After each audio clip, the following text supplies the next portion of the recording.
Hello friends, welcome to my YouTube channel Soul Classes में आप सभी का एक बार फिर से स्वागत है। आज हम अपने संविधान के एक विशेष टॉपिक मौलिक अधिकार के बारे में जानेंगे। आइए तो वीडियो को स्टार्ट करते हैं और आप सभी को बता दें कि अगर आपने अभी तक हमारे इस यूट्यूब चैनल को सब्सक्राइब नहीं किया है तो सब्सक्राइब कर लें और बेल आइकन दबा लें ताकि आपको लेटेस्ट वीडियो का अपडेट मिलता रहे। तो चलिए वीडियो को स्टार्ट करते हैं। इसमें हम पढ़ेंगे मौलिक अधिकार। मौलिक अधिकार जो है भारतीय नागरिकों के मौलिक अधिकार। मौलिक अधिकार के बारे में देखते हैं। मौलिक अधिकार भारत के संविधान के तीसरे भाग में वर्णित है। भारतीय नागरिकों को प्रदान किए गए वे अधिकार हैं जो सामान्य स्थिति में सरकार द्वारा सीमित नहीं किए जा सकते हैं और जिनकी सुरक्षा का प्रहरी सर्वोच्च न्यायालय है। ये अधिकार सभी भारतीय नागरिकों की नागरिक स्वतंत्रता प्रदान करते हैं। जैसे सभी भारत के लोग भारतीय नागरिक के रूप में शांति के साथ समान रूप से जीवन यापन करते हैं। मौलिक अधिकार को बता दें कि पहले जो सर्वप्रथम जब हमारा संविधान बना था तो उसमें जो है 7 मौलिक अधिकार थे, परंतु इस समय वर्तमान में 6 ही मौलिक अधिकार हैं। संविधान के भाग 3 में सन्निहित यानी कि सम्मिलित जो अनुच्छेद 12 से लेकर 35 तक मौलिक अधिकारों के संबंध में वर्णन किया गया है, जिसे संयुक्त राज्य अमेरिका के संविधान से लिया गया है। मौलिक अधिकार सरकार को व्यक्तिगत स्वतंत्रता का अतिक्रमण करने से रोकने के साथ नागरिकों के अधिकारों की समाज द्वारा अतिक्रमण से रक्षा करने का दायित्व भी राज्य पर डालते हैं। संविधान द्वारा मूल रूप से 7 मूल अधिकार प्रदान किए गए थे। पहला था उसमें समानता का अधिकार, स्वतंत्रता का अधिकार, शोषण के विरुद्ध अधिकार, धर्म, संस्कृति एवं शिक्षा की स्वतंत्रता का अधिकार, संपत्ति का अधिकार तथा संवैधानिक उपचारों के अधिकार। हालांकि संपत्ति के अधिकार को 44वें संविधान संशोधन 1978 के तृतीय भाग से हटा दिया गया है। समता का अधिकार के बारे में अब एक एक करके हम देखेंगे सारे अधिकार के बारे में। तो पहला है हमारा समता का अधिकार। समता मीन्स समानता का अधिकार। इंग्लैंड से लिया गया है। अनुच्छेद 14 से लेकर 18 तक के अंतर्गत निम्न अधिकार कानून के समक्ष समानता ब्रिटेन के संविधान से उद्धृत है क्या। दूसरा देखते हैं क्या है कि जाति, लिंग, धर्म तथा मूल वंश के आधार पर सार्वजनिक स्थानों पर कोई भेदभाव नहीं किया जाएगा। इस अनुच्छेद के द्वारा वर्णित है। मतलब इस अनुच्छेद में कहा गया है कि किसी भी व्यक्ति से जाति के आधार पर, लिंग के आधार पर, धर्म के आधार पर या उसके वंश के आधार पर किसी भी प्रकार का भेदभाव नहीं किया जाएगा। लेकिन बच्चों एवं महिलाओं को विशेष संरक्षण का प्रावधान है। सार्वजनिक नियोजन में अवसर की समानता प्रत्येक नागरिक को प्राप्त है, परंतु अगर सरकार जरूरी समझे तो उन वर्गों के लिए आरक्षण का प्रावधान कर सकती है जिनका राज्य की सेवा में प्रतिनिधित्व कम है। इसमें बेसिकली अनुसूचित जाति और अनुसूचित जनजातियों को रखा जाता है। इस अनुच्छेद के द्वारा अस्पृश्यता का अंत किया गया। अस्पृश्यता का आचरण कर्ता को 500 रुपये जुर्माना तथा 6 महीने की कैद का प्रावधान है। यह प्रावधान भारतीय संसद अधिनियम 1955 के द्वारा जोड़ा गया था। 5वां नियम यह है कि इसके द्वारा ब्रिटिश सरकार द्वारा दी गई उपाधियों का अंत कर दिया गया है। सिर्फ शिक्षा एवं रक्षा में उपाधि देने की परंपरा कायम रही है। आते हैं नेक्स्ट, हम अगला देखते हैं स्वतंत्रता का अधिकार। अनुच्छेद 19 से लेकर के 22 के अंतर्गत भारतीय नागरिकों को निम्न अधिकार प्राप्त है। कौन कौन से हैं हम इसको देख लेते हैं।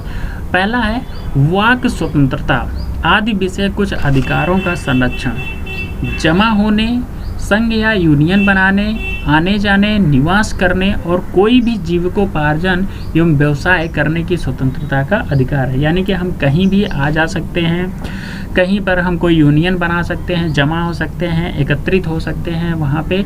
लेकिन एक चीज़ का ध्यान रखना, बिना हथियार के स्वतंत्रता का अधिकार है हमको। अपराधों के लिए दोष सिद्धि के संबंध में संरक्षण है।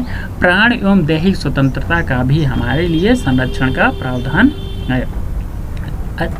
चौथा है कुछ दशाओं में गिरफ्तारी और निरोध से संरक्षण भी है। इनमें से कुछ अधिकार राज्य की सुरक्षा, विदेशी राष्ट्रों के साथ भिन्नतापूर्ण संबंध, सार्वजनिक व्यवस्था, शालीनता और नैतिकता के अधीन दिए जाते हैं। नेक्स्ट है हमारा शोषण के विरुद्ध अधिकार। अनुच्छेद 23 और 24 के अंतर्गत इसका वर्णन है। मानव और दुर्व्यवहार और बाल श्रम का प्रतिषेध करता है, यानी कि उसको रोकता है कि मानव के प्रति कोई दुर्व्यवहार ना हो, बाल श्रम ना किया जाए, बाल मजदूरी ना कोई करे, है ना। इसके लिए विभिन्न तरह के प्रावधान अनुच्छेद 23 और 24 के अंतर्गत दिए गए हैं। कारखानों आदि में 14 वर्ष से कम उम्र के बालकों को काम करने से रोकने का भी इसमें प्रावधान है। किसी भी प्रकार का शारीरिक या मानसिक शोषण का भी प्रतिषेध इसमें किया गया है। फिर आता है धर्म की स्वतंत्रता का अधिकार, जो कि अनुच्छेद या आर्टिकल 25 से 28, 25 से 28 के अंतर्गत धार्मिक स्वतंत्रता का अधिकार वर्णित है, जिसके अनुसार नागरिकों को निम्न अधिकार प्राप्त है।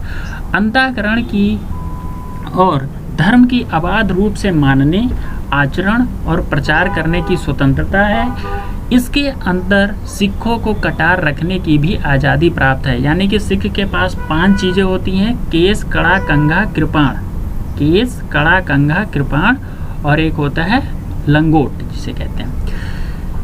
धार्मिक कार्यों के प्रतिबंध की स्वतंत्रता है, यानी कि आप किसी भी धर्म के प्रति कोई भी पूजा पाठ कर सकते हैं या फिर जो भी आपका धर्म है उस धर्म के हिसाब से अपना काम कर सकते हैं। किसी विशिष्ट धर्म की अभिवृद्धि के लिए करों के संप्रदाय के बारे में स्वतंत्रता है। कुल शिक्षा संस्थाओं में धार्मिक शिक्षा या धार्मिक उपासना में उपस्थित होने के बारे में स्वतंत्रता है। आखिरी है संस्कृति और शिक्षा संबंधी अधिकार, अनुच्छेद 29-30 के अंतर्गत रखा गया है। किसी भी वर्ग के नागरिकों को अपनी संस्कृति सुरक्षित रखने, भाषा या लिपि बचाए रखने का भी अधिकार प्राप्त है। अल्पसंख्यक वर्गों के हितों का संरक्षण है। शिक्षा संस्थाओं की स्थापना और प्रशासन करने का अल्पसंख्यक वर्गों का भी अधिकार है। कुछ विधियों की व्यावृत्ति है, यानी क्या एक अनुच्छेद 32 है के अनुसार कुछ विधियों के व्यावृत्ति का प्रावधान किया गया है। संपदाओं आदि के अर्जन के लिए उपबंध करने वाली विधियों की व्यावृत्ति है। कुछ नियमों और विनियमों का विधि मान्यीकरण किया गया है। कुछ निर्देशक तत्वों को प्रभावी करने वाली विधियों को भी व्यावृत्ति है, अनुच्छेद 32 यानी आर्टिकल 32 के अंतर्गत। संवैधानिक उपचारों का अधिकार, डॉक्टर भीमराव अंबेडकर जी संवैधानिक उपचारों के अधिकार अनुच्छेद 32 से 35 को संविधान का हृदय और आत्मा की संज्ञा दी है। यह बहुत बार प्रश्न आया हुआ है कि संविधान की आत्मा किस आर्टिकल को कहा जाता है। तो संविधान की जो अनुच्छेद 32 से 35 तक का है, इसे ही डॉक्टर भीमराव अंबेडकर जो प्रारूप समिति के अध्यक्ष थे, उन्होंने ही इसे संविधान का हृदय या आत्मा की संज्ञा दी है। संवैधानिक उपचार के अधिकार के अंतर्गत 5 प्रकार के प्रावधान है, जिसे हम रिट कहते हैं। रिट पहला हमारा क्या है? बंदी प्रत्यक्षीकरण। बंदी प्रत्यक्षीकरण द्वारा किसी भी गिरफ्तार व्यक्ति को न्यायालय के सामने प्रस्तुत किए जाने का आदेश जारी किया जाता है। यदि गिरफ्तारी का तरीका या कारण गैर कानूनी या संतोषजनक न हो तो न्यायालय व्यक्ति को छोड़ने का आदेश जारी करती है। जैसा कि हम सभी जानते हैं कि अगर किसी भी व्यक्ति को पुलिस अगर अरेस्ट कर लेती है, उसे 24 घंटे के अंदर मजिस्ट्रेट के सामने पेश करना होता है। ध्यान रखिए, इसमें जो 24 घंटा होता है, इसमें आने और जाने का समय इंक्लूड नहीं होता है। 24 घंटे से पुलिस कस्टडी का काउंट किया जाता है। फिर दूसरा है परमादेश।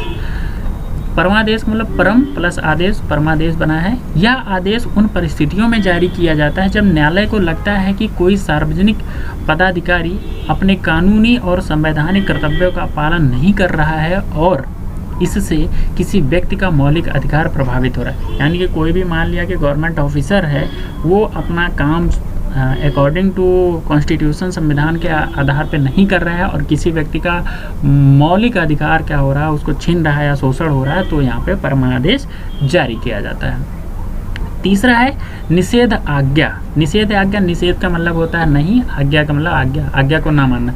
जब कोई निचली अदालत अपने अधिकार क्षेत्र को अतिक्रमित कर किसी मुकदमे की सुनवाई करती है तो ऊपर की अदालतें उसे ऐसा करने से रोकने के लिए निषेधाज्ञा या प्रतिषेध लेख जारी करती हैं। क्या है निषेधाज्ञा?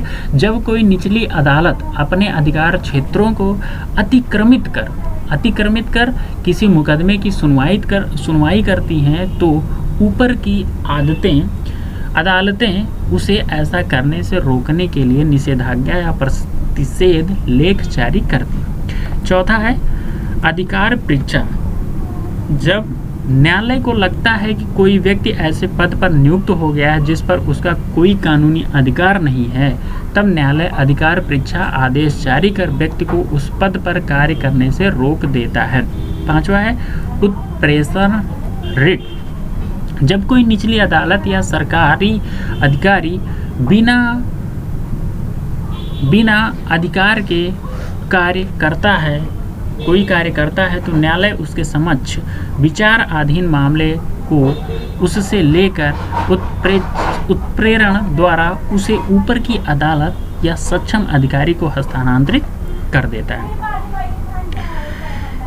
इस प्रकार से दोस्तों हमारा यह वीडियो समाप्त होता है और इसमें हमने संविधान के मौलिक अधिकारों के बारे में बताया है जो संविधान के 3 भाग में लिखा हुआ है।